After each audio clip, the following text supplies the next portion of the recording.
Yeah, my talk is about continuous delivery as code. I mean, because in the past, all our continuous delivery pipeline were done using UI or point-and-click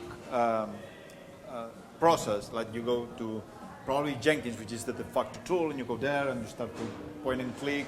You configure all your Jenkins instance, and then you save this, record, and then you can run your continuous delivery. And that's okay, but the problem is that these steps are stored inside your continuous integration system, so you cannot branch, you cannot merge, you cannot compare, you cannot have a history of your pipeline, how it has been evolved. And nowadays, there is another way of doing continuous delivery, and it's using only code. And this is my talk. My talk is about how you can code using Ruby for implementing your continuous delivery pipeline.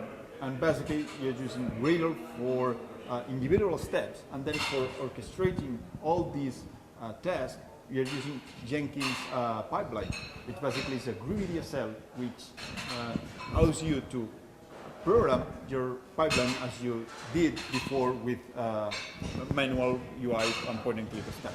And that's my talk. It's like we as developers, we love programming, so let's program everything, even the continuous delivery pipeline. Well, the idea for this talk is that, as many people know, you can build projects with Gradle, and you use Groovy as a DSL to define what the project should do. But because of this reason, people that jump directly into Gradle try to write Groovy code as much as they want, and they are not aware of many plugins that exist out there that give you many of the capabilities that otherwise you don't need to write yourself.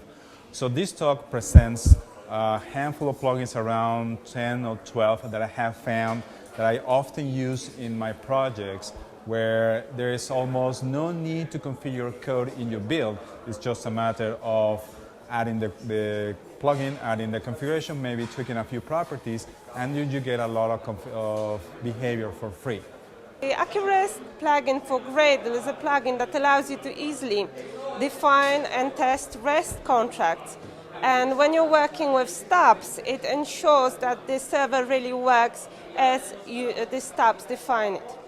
So we want to promote this plugin and show it to other developers, get their feedback, and see what people like about it, what should be improved, and that's why I will be talking about it.